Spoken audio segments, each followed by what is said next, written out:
When we think about losses of nitrogen from ecosystems, nitrogen can be lost in gaseous form, for example, but also in solution. And here we're going to cover solution losses of nitrogen. Nitrogen is lost by leaching as dissolved organic nitrogen from all ecosystems and as nitrate from nitrate-rich ecosystems.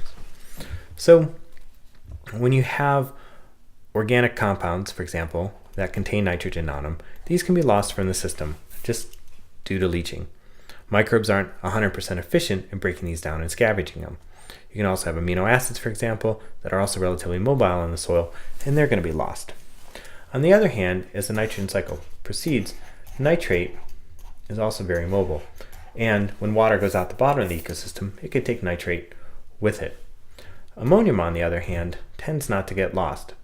It's got a positive charge and just is a lot less mobile in most systems. So in most systems, you don't have ammonium that's going to get lost. But organic nitrogen is often lost, dissolved organic nitrogen, and nitrate. And it depends on the system of whether it cycles a lot of organic nitrogen or nitrate for the form that's going to get lost. One of the most famous experiments for thinking about nitrate loss for systems is Hubbard Brook. This is an ecosystem. These are forests in the White Mountains of New Hampshire. And one of the experiments that they did was to clear cut the forest. They chopped down all the trees and then they applied herbicide to make sure that none of the plants regrew. So you have a system where you're going to have a lot of production of nitrate, for example, but not a lot of uptake of that nitrate. So the nitrate concentrations in these soils should be relatively high. So in the deforested watershed, you'll have nutrients that are made available. And this being a watershed, all the water that flows through this area is going to come out the bottom right here. And you can measure the concentrations of nutrients in that solution. You can also compare it to systems that weren't cut or were cut and allowed to regrow. So you can really see the impacts of uptake of nutrients by plants for losses from the ecosystem. If we take a look at these patterns, here you see the dates on the x-axis. These are the patterns for a 60-year-old forest before it was cut, and then in the cut ecosystem where reforestation was prevented, and then you can look at the recovery phase. Now I'm just going to focus in on the top part right here and not worry as much about the controls and which controls they used.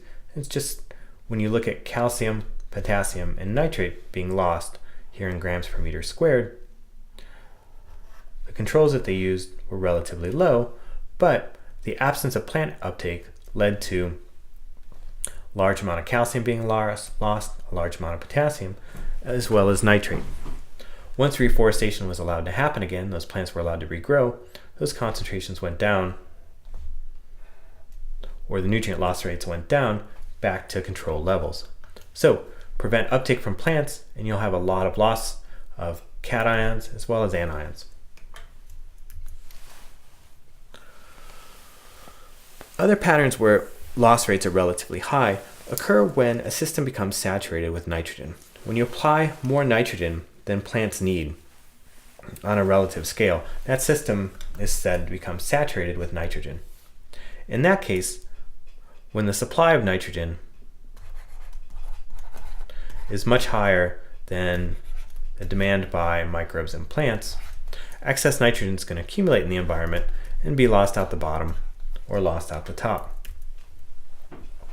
It's important to also note that when we have nitrate leaching, so when nitrate is lost from the system, it's an anion. It's got a negative charge to it.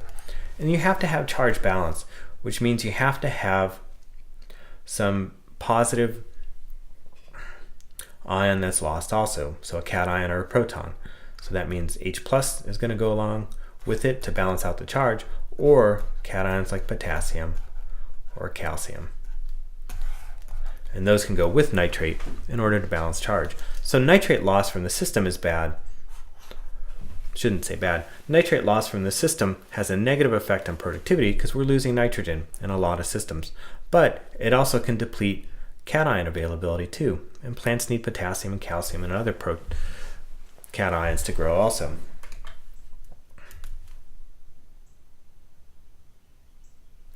It's also important to note, as one final factor for thinking about nitrate, that the process of nitrification itself that occurs generates protons. So when you have ammonium plus oxygen, that forms nitrite, and we're thinking about the first stage of nitrification here, we're going to generate protons. And that means that nitrification itself is an acidifying process. Lastly, you can read a little bit about this in the book. I think they just have one paragraph, but erosional losses should not also be discounted. When